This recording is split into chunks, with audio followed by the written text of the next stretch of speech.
Dito kami ngayon, Tarlac. Hello everybody. Hello. Tahimik lang muna tayo ngayon kasi nasa restaurant tayo. Dahil tayo sa paligid na kaya. Tahimik ba talaga? Wala, natripan ko lang mag-live. Yan, para sa kaliman. Matuturin kayo ng mga tanong dito sa mga to. Okay, go. Tayo sa mga tanong. Alam ko kanina, yung may tinatanong ka. May isapan ka na. May isapan. Sa kasal. Ah.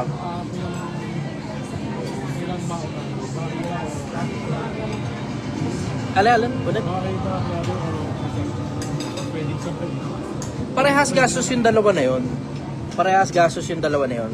Pero mas mababa ang gastos sa kasal. Huwag nyo kasing luhuin. Yung iba magastos 1 milyon sa kasal, tapos maghihiwalay din naman di ba? Alam mo, mas importante yung pagsasama kaysa sa kasal. Pero sobrang importante rin ang kasal at the same time kasi gaya nga sabi ko, sa dalawang panig. Una, sa babae, security yan. Pangalawa, sa lalaki naman, abstinence yan. Para makapag-abstain ka sa lahat ng katarantaduhan ng buhay. Kaya di ba sinabi lalagay sa tahimik?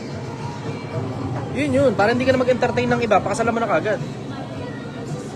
Pero yung make sure muna, dapat mahal na mahal mo yung babae.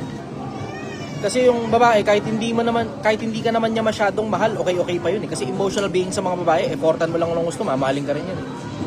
Hindi ka tulad ng mga lalaki, pag talagang hindi mo talaga masyadong trip yan, patagalin mo na 1-2 taon, sawa ka na dyan.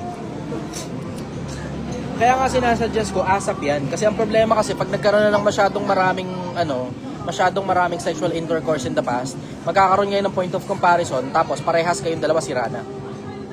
Ganun na mangyayari nun. Pag masyadong maraming sexual intercourse, tas multiple sex partners pa, masisira ka talaga bilang tao. Mahihirapan kang umibig ng tapat kapag ka masyado ng maraming babae o masyadong maraming lalaki yung natikman mo in the past. Kaya kung ako makakapag-suggest, ASAP, bilisan nyo yung pagpapakasal. Kasi hindi naman kailangan mahal ang kasal, brother. Kaya nga 5,000 lang yan. Kung alam ng mga requirements, ganun. Tapos kung magkano man yung bayad doon sa kung sino man yung magkakasal sa inyo, tapos. Kailangan mo lang naman, 2-3 saksi lang dyan, okay na yun eh. Mga magulang ninyo, gawin yung saksi, tapos na. Hindi na kailangan grande pa. Optional na lang yun kung mag-i grande kung mayaman kayo. Pero kung hindi naman kayo mayaman, ordinaryong taong bahay lang kayo, why would you bother na grande? May na yata yung internet. Ayun, okay na, ayos na. Okay naman yung internet? Okay, yun ang sagot ko nun. Madaliin nyo. Asap. Madaliin nyo yung konsepto ng kasal. Basta sigurado kang mahal na mahal mo talaga yung babae. Kasi yung babae, kahit di ka naman masyadong mahal, okay lang yun eh. Kasi emotional being sa mga babae. Eventually, effortan mo lang ng gusto, ma-love sa'yo ng gusto yun. Pero you damn make sure na yung babae, hindi masyadong maraming sexual intercourse na na-experience yan sa iba-ibang mga lalaki in the past. Otherwise, minsan may mga pagkakataon sa loob na ng pagsasama, nagkakaroon pa extramarital sex. Ayun. Ano yan? Okay. Nakilala ako ng mga nandito. Okay, sige. Go. Next question. Okay.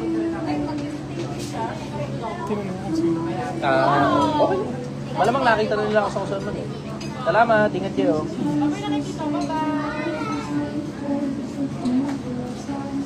Ano lubay naman ang dugtog? May question ako about sa magulang.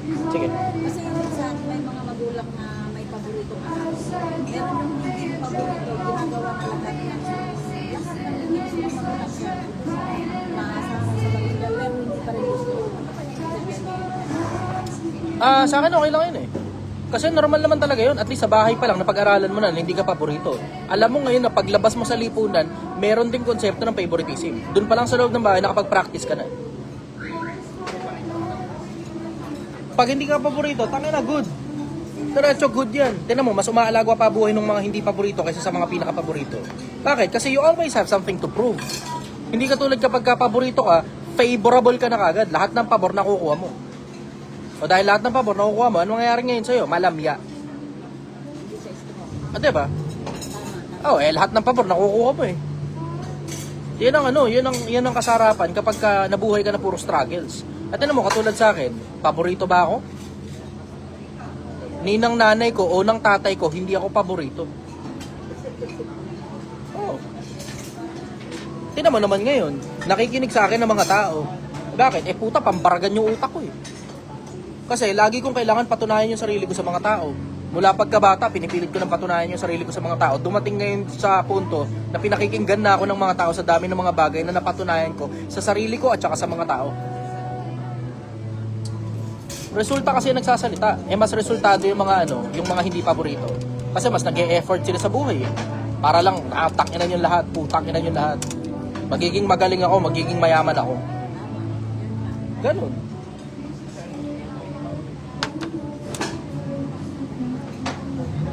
Hello everybody, good evening sa inyo. Shoutout daw, Shaira Gas at Dan Hill, salamat. Okay, sige. Paano maging ikaw? Hindi mo gugustuhin maging ako, takina kupal yung buhay ko. Gugustuhin mo maging ikaw. Tapos best version lang ng sarili mo, pagalingin mo ng gusto yung sarili mo, hindi mo kailangan maging ako. Hindi ko nga gustong maging ako eh. Oo. Tama ng utak mo, brother. Tama. Kasi it is a defense mechanism sa akin. Defense mechanism yun eh. Attack mechanism na rin. Oo, kasi napansin ko, yung mga tao nagugustuhan yung mga taong matatalino. O edi nagpakatalino ako ng gusto, mura lang naman ang libro sa Shopee, halagang 300 piso, disente yung libro na yun. Mahal na sa 400 pesos ang libro sa Shopee. Tapos lahat ng mga trabaho na pinilit kong gawing hanap buhay, as much as possible, ginagalingan ko, tinatalinuhan ko talaga ng gusto. Ganun. Kasi napansin ko, mahal na mga tao, mga matatalinong tao eh. Sabi ko ako, pagdating ng panahon, mamahalin din ako ng mga tao dahil magiging matalino ako. Nung mga panahon na bobo pa ako, yun ang pangarap ko dati, maging matalino. Maging mayaman na rin kasabay nun. Pero bobo pa rin hanggang ngayon eh. Susunod pa rin yung taba eh.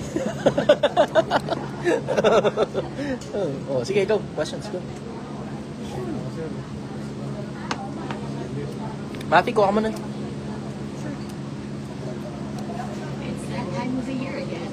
Spotify Rap season is here.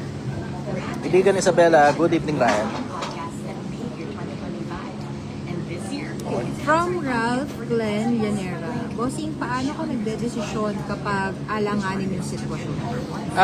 Pros and cons. Hahanapin mo kung alin lesser evil.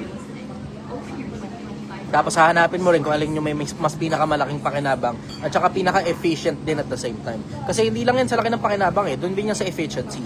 Sobrang laki nga ng pakinabang pero mauuna ka munang maubos bago mo makuha yung pakinabang, hindi sulit. Efficiency. Sobrang efficient. Yun ang sekreto, nasa efficiency. Tapos bilisan mo yung pagdedesisyon pero dapat kalkulado desisyon mo, dapat natansya mo na lahat ng bagay bago ka magdesisyon. Kasi yung iba, pinapateka-teka, bukas-bukas. Diyan ang gagaling ang stress eh. Yung mga bagay na dapat mong ginagawa, hindi mo nagagawa agad-agad o pinapateka-teka mo hanggang ma-stress ka na dahil sa dami ng mga bagay na hindi natambak na sa'yo.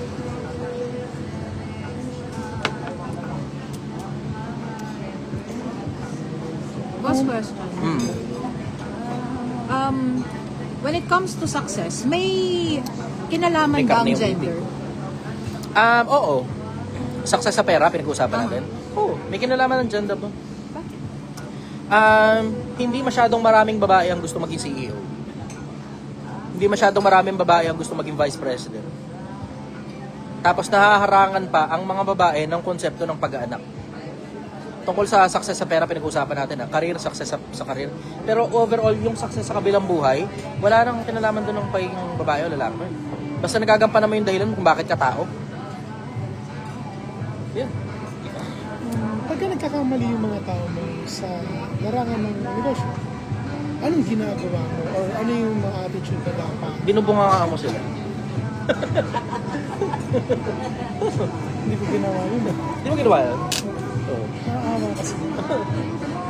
Hindi, dalawa kasi yun eh. Alam na ng mga tao ko yun. Alam na ng mga tao ko. Na ang dahilan kung bakit ko sila binubungangaan. Kasi when you strike fear into someone's mind, naaalala nila yung mga bagay-bagay. Psychologist na nagsabi nun eh. Na kapag ka tinakot mo yung isang tao, maaalala niya yung mga bagay-bagay. Ngayon, pinaliwanag ko na muna una sa mga tao ko yun. Pero hindi naman lahat ng pagkakataon ganun. Siyempre magbubunga nga lang ng pagka paulit-ulit ka lang sa pares na katangahan. Puta yung ibang katangahan doon sa Project 1M, sapat para ikabagsak ng Project 1M. Ikaw ba, hindi ka magbubunga pag ganun? Sabi mo, tanggalin na lang yung tao. Hindi naman niya sinasadya eh. Diba? Hindi ka tanggal ng tanggal. Ang tinatanggal lang yung may will issue. Ayaw nang magtrabaho, tinatamad na lang magtrabaho. Alam mo, may diferensya lang talaga yung ugali talaga ng tao. Tapos ayaw niya naman talaga sa'yo in the first place. Tapos alam mo, nananatili na lang siya dahil sa sweldo. Tapos nadudugos na ng oras, tapos nakakahawa na rin pati sa mga kasama niya, yung mga ganun, tatanggalin mo talaga yun. Pero yung taong nagsusubok naman na gumawa ng maayos, paulit-ulit lang talaga sa parehas na katangahan, diba? Kailangan may pangil ka rin. Alam na ng mga tao ko yun, ang dahilan kung bakit ako nagbubunga nga, para dun sa konsepto na maalala nila kung bakit ako nagbunga nga. Para di na nila ulitin yung parehas na katangahan. Yun eh. Pero generally, ako, diretso, hindi ko sinasuggest yung pagka-corporate yung trabaho. Hindi ko sinasuggest yung pagka-corporate yung trabaho. Siyempre, sa corporate na klase ng trabaho, papel-papel talaga yung kalawat kanan. Hindi ka pwede bunga, bla bla, professional, and everything else in between, plastic-plastic ka muna. Gano'n naman talaga yun eh, kaplastic ka naman talaga yun eh. Hindi talaga eksakto yun ang gusto mong sabihin. Pero kailangan mong sabihin sa paraan na maiintindihan ng tao na hindi masasaktan ang kalooban kasi ang tawag doon, professionalism. It's when choosing your actions and words based on how people will react on it rather than based on how you really feel. Hindi na importante yung nararamdaman mo because of professionalism. Ang importante, anong ipaparamdam mo dun sa tao and how good are you in getting the message across. Getting the message across. Yun talaga yung bottom line talaga ng coaching eh. Getting the message across. Yun. You just have to be creative on getting your message across. Yun ang suggestion ko. You have to be creative on getting your message across. Yun. Isa pa, kung halimbawa will issue yan, will issue. Dalawa kasi yan eh, isang skin issue, isang will issue. Hindi ko lang alam kung maintindihan ng audience ko yan, pero regular na kwentuhan lang naman ito eh. Hindi naman ito talagang pang live talaga eh. Kwentuhan lang ito dito, tapos nilive ko lang para matuto rin kayo kung sakali man. Yung skill issue, will issue, dalawa yan. Bakit hindi efficient o bakit hindi effective yung empleyado mo? Hanapin mo kung skill issue ba o will issue. Pagka skill issue, retrain ang resolution dyan. Pag will issue, kailangan mong gumawa ng paraan para magustuhan niya yung bagay na ginagawa niya. Maging specific na lang ako para Sige. Ganito kasi, ang sabi ko sa kanya during that time is 84 inches. Ang ginawa niya, hindi 84 inches, which is 7 feet. Ginawa niya 8 feet. So ngayon, magre-resize kami ng cabinet. Kasi Ano daw dahil ba't ginawa niya? Kailangan mo root ang cause. narinig niya daw sa akin is 8 feet, hindi daw 84. Dapat kasi documented, brother. Dapat meron kayong GC. Ganon din naman sa Project 1M eh. Yung akala ko.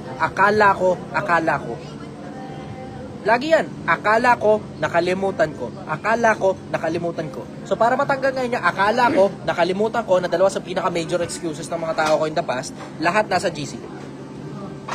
So wala ngayon, akala ko. Ayan, maliwanag ko, nandito sa GC, nilagay ko yan sa GC. Hindi mo in-execute, pagkukulang mo ngayon yan. Nasabi mo, nakalimutan mo, hindi, babawasan ko yung incentive mo. May incentive yung mga tao ko. May incentive yung mga tao ko, so ngayon, ganado sila. Kaya makikita mo, pupunta ka doon ngayon, kahit wala ako doon, ganado sila. Oo, isa pa yun. Kasi ang dami kasi talagang benefit ng pagiging empleyado ng Project 1M. Kaya nga santambak yung mga aplikante ng Project 1M eh. Ang dami aplikante ng Project 1M. Magantay muna kayo na may mag-resign sa kanila. Tsaka kayo makakalusot. Kung makakalusot kayo. Ganun lang naman yun eh. Makapag-ipon na rin siguro sila. Makapag-ipon na rin sila. Francis lalo. Dahil pera ni Francis. Putang na. Seryoso, pwede mo nang i-consider na mayaman na si Francis. Dahil pera ni Francis. Si Francis ang pinakamayaman sa kanila lahat. Sa kanya siguro. Hindi. Centralized ang tip. Centralized. Centralized ang tip. Kasi paano mo ngayon bibigyan ng tip yung mga yung mga kitchen. So, kahit sino pa nakakuha ng tip, lagay nyo sa tip box yan para sa lahat yan. Hati-hati. So, yung iba, malaki yung nakukuha ng tip, yung iba, maliit yung nakukuha ng tip. May mga araw naman, mas malaki naman yung nakukuha ng tip nung mga dating maliit yung tip. May mga nagtitip na rin 1,000 eh. So, hati-hati sila. May nagtitip na 1,000, 500, bla bla. O yun, hati-hati sila rin. Hindi na ako kasama ron. Sa kanila na lang yun. Wala naman dahilan para makihati pa ako ron eh. I keep all the profit. Okay.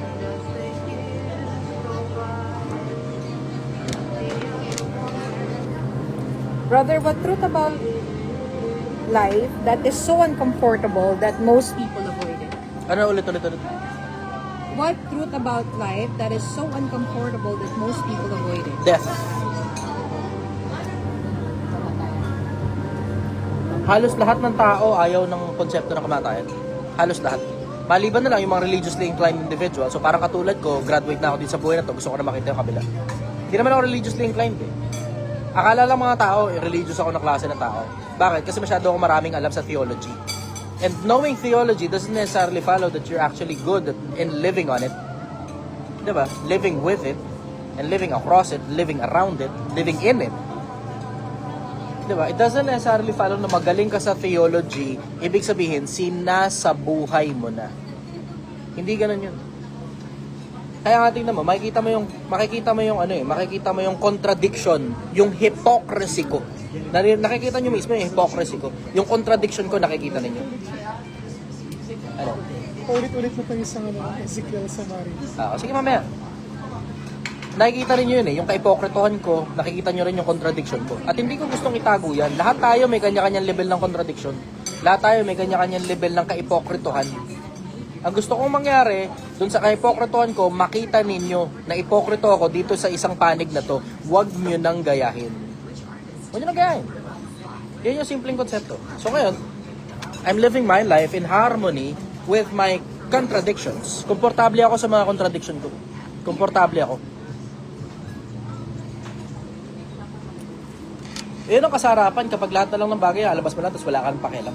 So, alam mo, kahit makita ng tao titiko, okay lang sa akin, wala akong pakialam. Bakit? Hindi naman, alam mo yun, hindi naman ako katulad ng mga ibang influencer na yung social media ko, ang hanap buhay ko eh. Di ba? Yung, alam mo, you work on your name as much as possible, pero lahat ng mga bagay na inilalabas mo, dapat totoo lang. Huwag ka sinungaling, masama yun. Masama sinungaling. Isa pa, kapag masyadong malinis ang tingin sa'yo ng mga tao na parang may pagka-Diyos ka na, pag nakakita sila ng konting bantu sa'yo, nakakita sila ng konting diferensya ng utak mo, na lahat naman tayo may diferensya ang utak, ayaw ka na kagad ng tao. Pag masyadong malinis yung personahe na ginawa mo sa paningin ng mga tao, yun ang dahilan kung ba't ako, nilalabas ko na ng sarili kong baho. Puta, mas maigin yun, hindi naman si makagago, walang makabira sa kanya. Bakit? Siya na rin mismo naglalabas ng sarili niyang baho eh. Ano pa ba naman bibirahan mo sa isang taong nilabas na yung sarili niyang baho? Ganon din ako. Labas ko na lang lahat. Bahala ka na kung magustuhan mo ko, hindi, wala akong pakialam. Ang bottom line lang naman yan, alam mo yun, this is not for myself, kaya luminito ako sa social media. This is for other people. And it is with great contradiction that I'm saying that this is for other people, yet it is for myself as well. Bakit? Ang hinahabol ko, kabilang buhay. Ano ibig sabihin? Wala naman akong choice kundi tumulong sa mga tao. Wala akong choice. Because of lack of option, sabi kasi ng mga lumang libro, kailangan mong tumulong sa mga kapwa-tao, tas tago mo lang yun. So, ibig sabihin, meron ako mabuting gawa, ito ngayon yung social media, nilalabas ko ngayon sa mga tao para marami matulungan. Pero meron din ako mga nakatagong gawa ng mga bagay na hindi na alam ng publiko, wala silang malay dun. Kakakita mo, every now and then makakakita sila ng, tinulungan kami yan, unang beses ko nakita yan sa charity, bla bla, unang beses ko nakita yan, binigyan kami ng ganito yan. Pero hindi ko na nilabas sa social media yun. Kaya kita mo, halos wala ka makitang charity ko sa social media. Contradiction kasi yan eh. I will say, hindi siya contradiction. It is a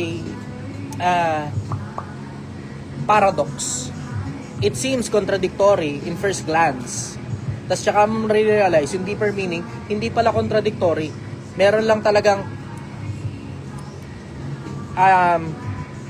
meron silang tawag dun eh. Very specific. Meron silang tawag dun eh. Short term at saka long term, I would say. Short term at saka long term. So short term, nakikita mo yung ginagawa sa harapan. Pero yung long term, hindi mo napamalayan. Ayan, katulad yan, tinan mo.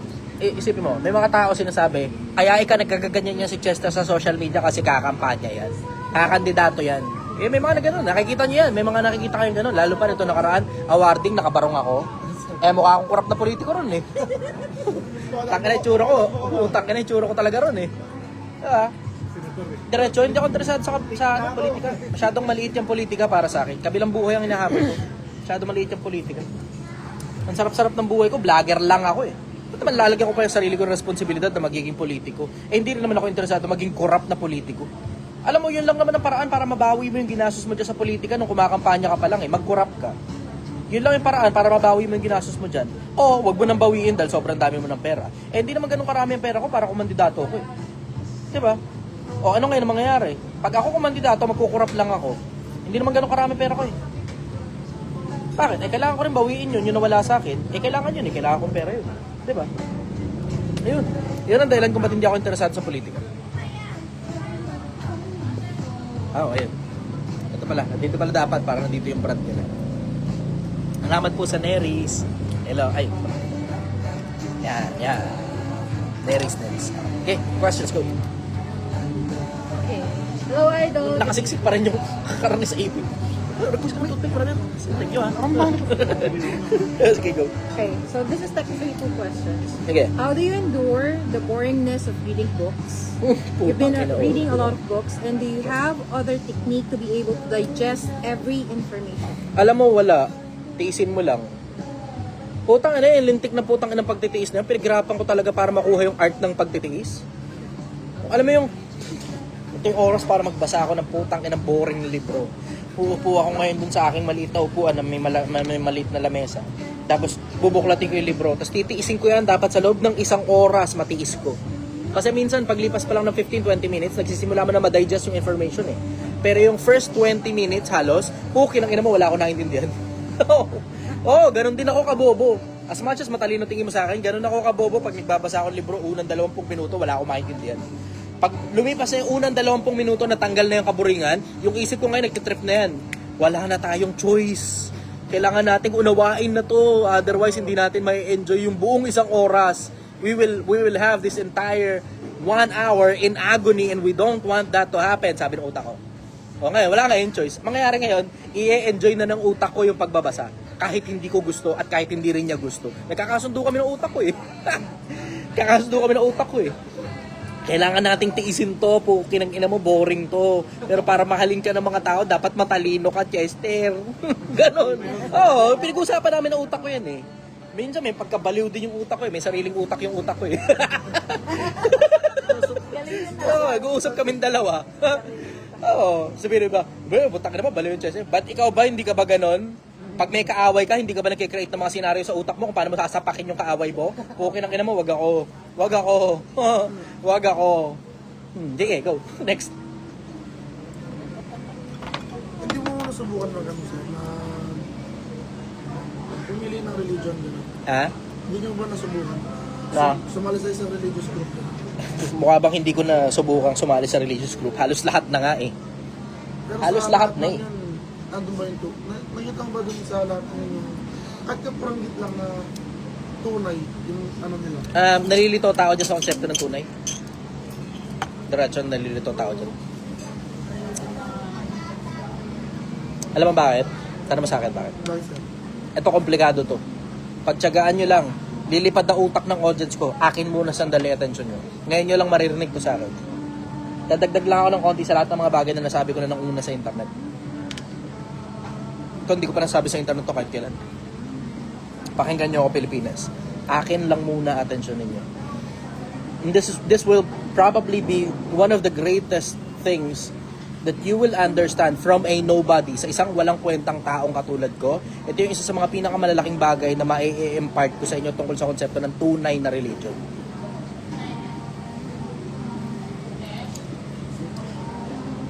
Yung tunay, 2,000 taon na lumipas dyan. Kung maniniwala kang Kristyanismo tunay, nung panahon pa ni Kristo, yun ang tunay. Kung maniniwala ka naman na sa panahon ni Propeta Muhammad, yung konsepto ng tunay, sa panahon pa ng Propeta Muhammad yun. Pero ito ang problema, yung tunay, nagkakaproblema sa kamatayan nung tunay. Pag namatay yung propeta mo, yung susunod sa kanya, tapat pa ba?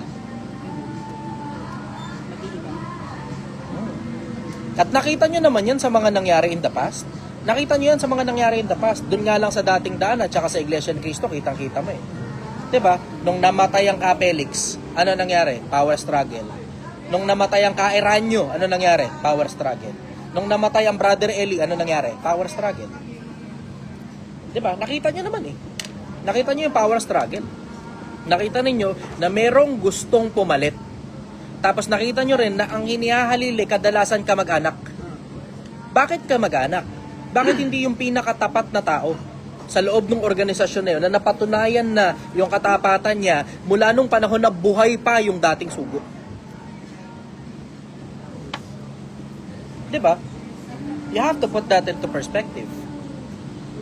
Sabi mo, hindi kasi yung dating lineage kasi ni Kristo. Okay, sige, dating lineage ni Kristo galing kay David, bla bla, etc. etc. Huwag mo kakalimutan, ang lineage galing kay Jose. Pero si Kristo, yung katawan, nagsimula kay Maria. Saan galing ang lineage ni Maria?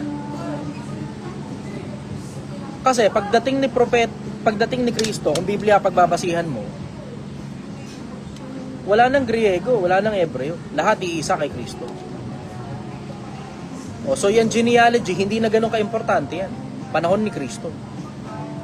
Ngayon, ano ngayon na nangyayari? Yung totoo, napapalitan ng isa pa kung anong intensyon nung papalit sa kanya. Kasi tingnan mo, hindi naman bago yan eh. 'Di ba? Kung naniniwala ka sa Biblia, tingnan mo, sinabi na mismo ni Pablo yan. Naalalaman ko, pag-alis ko, darating ang mga lobo, wawasakin ng kawan. Tingnan mo, ano ngayon na nangyari? Nung panahon na inihahabilin na yung iglesia ng Diyos o iglesia ni Kristo, noong unang panahon, mula kay Pablo, papunta kay Timoteo, pagdating kay Timoteo, ano nangyari? Wala nang balita. Wala nang balita kung si Timoteo nagtapat ba o hindi. Wala na rin balita pagkatapos ni Timoteo kung ano nangyari. Wala nang balita. Yan. So makikita mo ngayon kung ano nangyari. Makikita mo, ate naman, isa pa pruweba ko. Sabi mo, sa Kristyanismo kasi ganyan eh. Hindi ganyan din sa Islam, ano ka? Sabi, hindi nagkaganyan. Hindi. Nung namatay ang propeta Muhammad, nahati sa dalawa ang Islam. Isang Shia, isang Sunni. Isang mga kamag-anak ni propeta Muhammad, sumakanya nawa ang kapayapaan, at saka yung mga taga-sunod ni propeta Muhammad, sumakanya nawa ang kapayapaan. See? Ano ngayon na nangyayari? Pagkamatay nung isinugo, yung papalit sa kanya, posible na kung anong intention nun, yun ang masusunod at hindi kung ano man yung iniutos ng Diyos. See? Ngayon ang pag-uusap tungkol sa bagay na totoo. Sabi mo ngayon, di totoo datin-dan, di totoo Iglesia ng Cristo, born again, Mormon, blah blah, Baptist, Islam. Baka totoo yung pastor na pinakikinggan mo. Pero pagkamatay nun, wala ka assurance. Napipigilan ng kamatayan. Napipigilan ng kamatayan. O, di ba? Tamo? Sabi ko sa'yo, pag ganyan ang usapan, may nangyayaring kakaiba eh. O, may automatic distractions eh. Bakit kaya? Hindi ko alam. Hindi ko naman masasagot yun eh. Pero napapansin ko na yung pattern na yun eh. Pansin din ng iba yan. Pansin din ng iba yan. Yung mga ibang pastor, pag nagsasalita, may ganyan din nangyayari ko. Ano man yung nangyayari na yan. Laging may kakaibang nangyayari. Pag pinag-uusapan yung mga pinaka-importanteng bagay sa buhay ng tao, may kakaibang nangyayari. Anyways, yun ang sagot ko rin. Kakaiba, no? Bago sa pandinig niya. Ngayon ko lang nilabas sa internet yan eh. Hindi ko nilalabas sa internet sa mahabang panahon yan. Ang dahilan kasi mga yan, magdududa lang ang mga tao doon sa mga religion nila eh. Hindi ko naman gusto maglagay ng duda. Pero at the same time, napag-isipan ko na rin sa mahabang panahon na dahil sa pagtatapat, kailangan ko ilabas yun. Kailangan ko ilabas yun. Isa sa mga pinakamalalaking karunungan na kailangan maintindihan ng sangkatauhan. Na kapag meron kang tapat na propeta, hindi mo sigurado kung magtatapat yung susunod sa kanya pagkamatay niya. Yun ang masabi ko. Overall, ang masabi ko, trabahuin mo na lang yung sarili mo. Kung ano man yung kailangan mong gawin, gawin mo. Yun ang masabi ko rin. Tapos, you do your own research. Kaya nga iyan ang isa sa mga dahilan kung bakit sa mahabang panahon, hindi ko sinasabi yan eh. Pero sa mahabang panahon, alam nyo rin Pilipinas na hindi ako nag-endorso sa inyo ng kahit na anong relihiyon. Ang lagi kong sinasabi na paulit-ulit, mag-research ka, magbasa ka ng mga lumang libro, alamin mo para sa sarili mo. Kung hindi mo alam, tanong mo sa akin, baka may konti akong alam, maibahagi ko sa'yo. Pag hindi ko alam, sasabihin ko lang sa'yo, tapat ako. Sabihin ko lang sa'yo, hindi ko alam. Tapos sasabihin ko rin sa'yo kung ano dahilan bakit hindi ko alam. Minsan tanga lang talaga ako, minsan bobo lang talaga ako kung bakit hindi ko alam. Minsan naman, may mga pagkakataon naman, sa dami ng mga bagay na nalalaman ko at naiintindihan ko, hindi ko alam kung alin doon yung totoo. Kaya ang sagot ko, hindi ko alam. Bihira naman yung pagkakataon na tanga ako, bobo ko sa mga bagay na tinanong nyo sa akin na hindi ko alam. Ang mas madalas na pagkakataon, sobrang daming information na meron sa akin, hindi ko alam kung alin doon ang totoo. Kasi alam mo yung konsepto ng totoo, magulo yan. Yung konsepto ng tama at mali. Sa mga ordinaryong tao, maliwanag yan, malinaw yan. Ang dali para sa mga ordinaryong tao. Pero once your intelligence, once your wisdom goes higher, you will understand hindi ganun kasimple ang tama at mali. Hindi ganun kasimple ang totoo at ang peke. Ay, salamat po. Hello. Ano to? Sayad. Sa kanila. Ako nang bahala mo mo. Okay. Questions? Bagong perspektibo, no? Okay, Just go. for you. Ay, wow. Wala, thank you. Pagpasalamat natin yan dito. May nagbigay sa akin, oh. Ensimada. Uy, salamat, ah. Neris, thank you very much. Salamat, ah. Hindi ko naman. Kaya naman ako. Ay, ito rin, oh. Binigay din para kay Mapi. Oh. Thank you, ah. Neris, salamat. Dito kami sa Tarlac. Hello. Kamusta kayo dyan? Oh, sige, go. Next. Tanong ko lang, boss, nagtatrabaho ako sa fixed na sweldo, pero wala pa akong perang malaki-laki pa utang. Malaki pa utang. Pero, maki-avail ako ng networking. Worth it po ba? Mahahati ang isip mo eh. Ayusin mo muna yung kautangan mo. Kasi malaki pa utak mo. Malaki pa utang mo, tapos papasok ka sa networking, di madadagdagan ng utang mo. Hindi naman barya ang pagpasok sa networking eh. Ayusin mo muna finances mo bago ka pumasok dyan kasi mangyayari dyan, malamang masisira trabaho mo. Kukumbinsihin ka nila dyan eh. Kumbinsihan session yan na tumigil ka na sa pagtatrabaho mo at mag full time ka na lang sa networking. Ako, diretso, inan nyo naman, nadidistract ako eh. Naririnig ko yung sarili ko salita, bakit ng boses ko eh.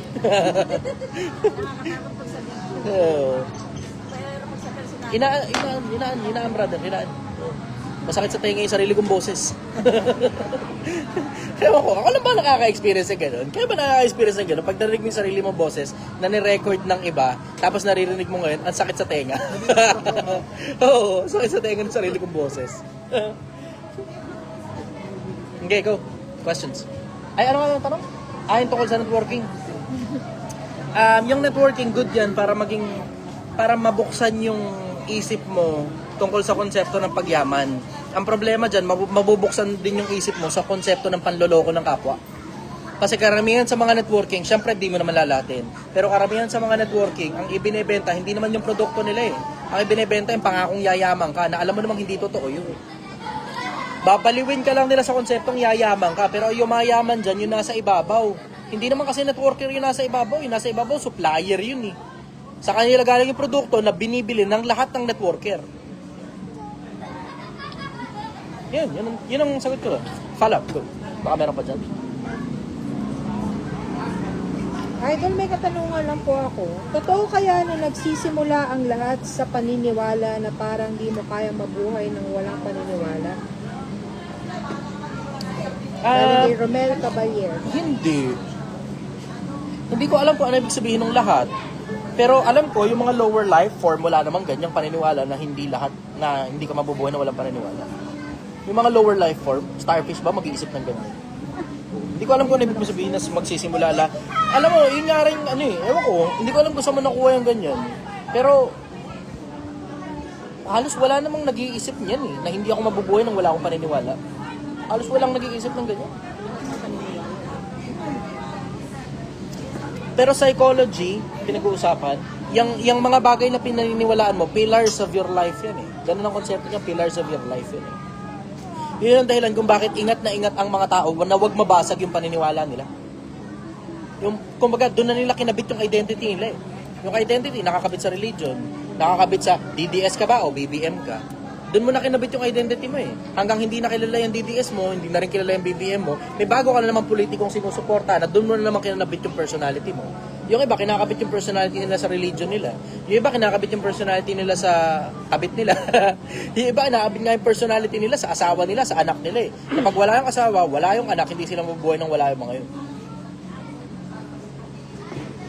Doon na ngayon mangyayari sa'yo, yung ang mabuting puso ay, masayang puso ay mabuting kagamutan. Ngunit ang bagbag na diway, tumutuyo ng mga buto. Doon na ngayon mababagbag ang diwa mo kapag ka nasira kayo yung pinaniniwalaan mo. Yung dating akala mo tapat, hindi pala.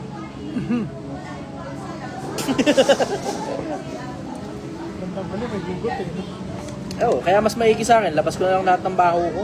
Para umpisa pa lang, alam mo kagad, tawa ko. Kasi mahirap kasi pag pinagkataas-taasan mo yung sarili mo sa isang lugar na alam mo hindi ka dapat nandun eh. Kaya yung iba, sinasabi kakandidato sa Chester. Hindi ako interesado sa politika. Hindi ako dapat nandyan. Mas maraming alam mo yung mas deserving kaysa sa akin sa politika. Hindi ako dapat nandyan. Unang-una, hindi naman ako qualified dyan. bibili ko na yung Wala akong resume para dyan. Wala pa akong posisyon ng gobyerno na nauupuan kahit kailan. Ano brother, pagka lahat ng tao, majority ba? Hindi mangyayari yun. Hindi mangyayari yun. Sa dami ng politiko, majority sa akin. Sino ba ako? Vlogger lang naman ako eh. Puta naman. Kung meron mang mag-isip na dapat nasa politika ako, mga isa-isang pirasong tao lang yun, hindi ako magkakaroon ng sapat na boto para dyan. Hindi ako interesado sa politika, brother. Ang kulit mo naman eh. Hindi ka ako interesado. Gusto mo ikaw na lang. Tulungan kita. Sarap-sarap ng buhay kong vlogger lang ako eh. Pasya-pasya, ikot-ikot lang, ganun. Mura-muraot lang sa mga tao. Masagad yung pa yung ulo eh. Okay, go. Kanina ko pa sinusundot yung ipin ko, ayaw matanggal. Nung Kailangan mo tiga. floss. Floss kailangan. Hindi, may konti matatanggal din yan. Lalambot din yan. Na kasi yung ipin ko para pressure cooker eh. Lalambot din yan may konti. Okay, go. Kung karunungan ang pinakapangulo sa lahat ng Tayo mo na, unahin ko ba ito? Maganda yan, pero Chester, ano pwede kong gawin sa savings ko na 1M last money? Ito na lang kasi ang natitira, nauubos, nakakasubok ng negosyo. Huwag ka magnegosyo, mag-empleyado ka, tinan mo, hindi magagalaw yung 1 million mo.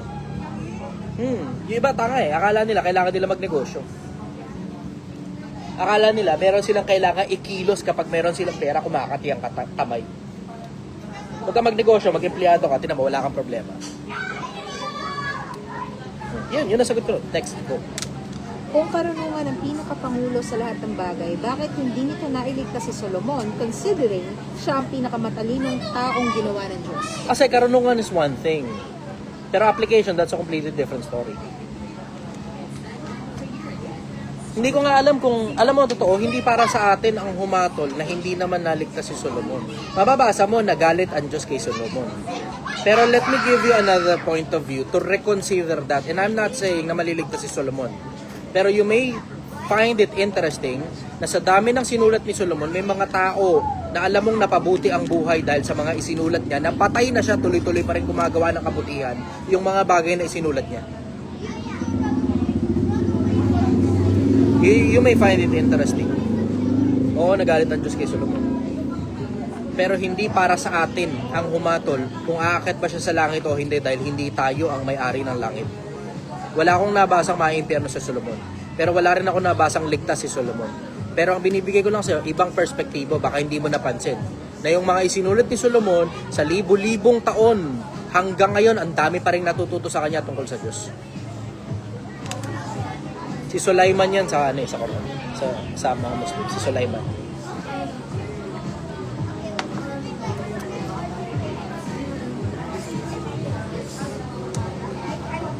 Oo. Dol, what if madaming kakompetensya sa sari-sari store? Anong pwedeng gawin? Mahina na kasi ang benta. Dalawa, harangan mo yung mga tao o sarado mo na.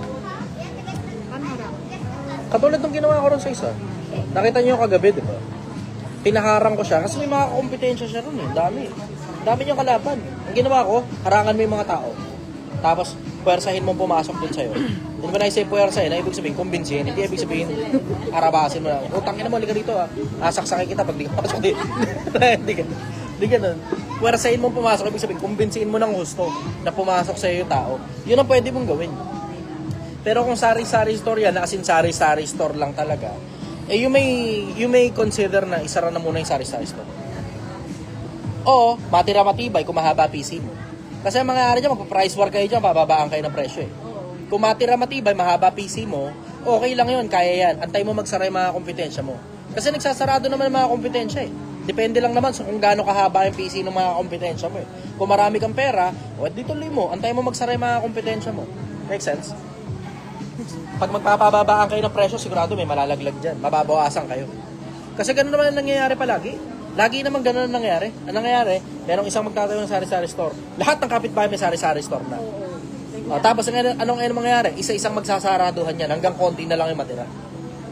Hindi mo naman malalahat lahat ng kompetensya mo na lahat magsasara. Pero at least mababawasan yung kompetensya mo pag tumagal. Antay ka lang kung mahaba PC mo. Pero kung di mahaba PC mo, ako sa'yo, mag-empleyado ka muna o magsimula ka muna ng ibang hanap buhay. Kasi saturated na yan eh. At ang saturation naman, eventually humuhupa rin yan. Saturation, eventually humuhupa rin. Depende sa industry ang pinasok mo. Yun ang sagot ko rin. Follow-up question. Oy, Buds and Tommy. Hello, good evening, Buds and Tommy. Sa kanila tayo kumain eh, sa Baguio. Sa kanila tayo kumain sa Baguio. Okay, go. Maganda to. Sige, go. Basahin? Oh, sige. Brother, naniniwala ka ba sa pamahiin at karma at malas? Hindi. May nakadebate nga ako tungkol dyan sa malas na yan eh, sa karma. May nakadebate ako tungkol dyan sa karma.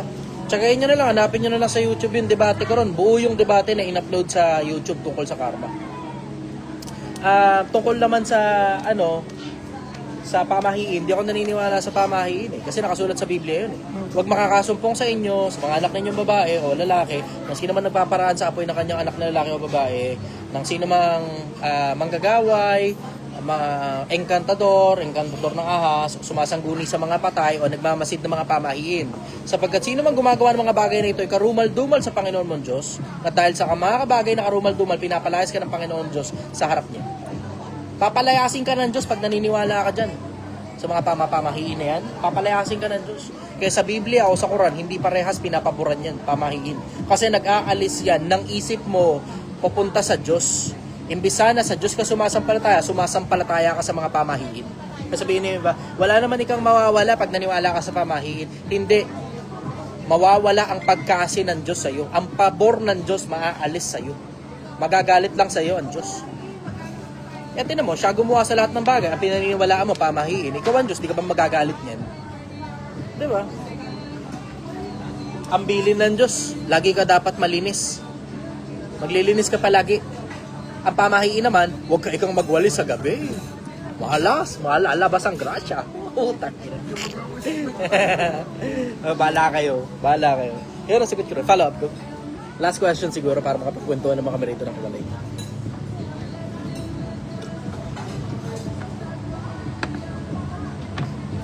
So,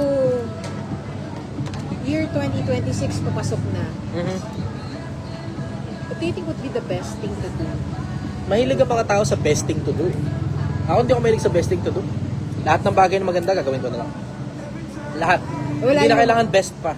Ba't kailangan ng best thing to do pa? New Year's resolution. Naniniwala ka ba dyan? Alam mo, hindi na kailangan na antay mo pa yung New Year para dyan. Kung gagawin mo na lang. Tinan mo yung Project 1M. Hindi ko nga maalala kung kailan nagsimula yung Project 1M. Kasi may butal dun sa araw. Yun yung araw na natripan ko, kailangan ko nang gawin yung Project 1M eh. Di ginawa ko na kagad. May butal sa araw, di na kailangan magantay pa.